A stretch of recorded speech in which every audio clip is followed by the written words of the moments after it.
dráhy ze směru Jeseník přijíždí ke druhému nástupišti na 6. kolej západní část.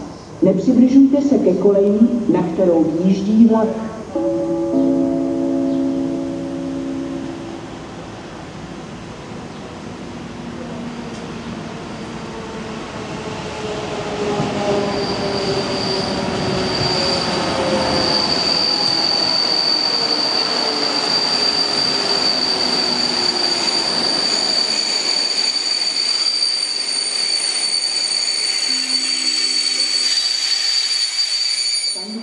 Zábřeh na Moravě.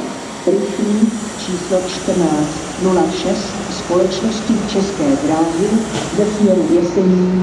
Pravidelný příjezd ve 14 hodin 28 minut přijal ke druhému nástupišti na 6. kolej západní část. Vlak dále pokračuje jako rychlík číslo 906 ve směru Olomouc hlavní nádraží, Brno hlavní nádraží. Vlak zde jízdy končí. Prosíme vystupky. Rychlík číslo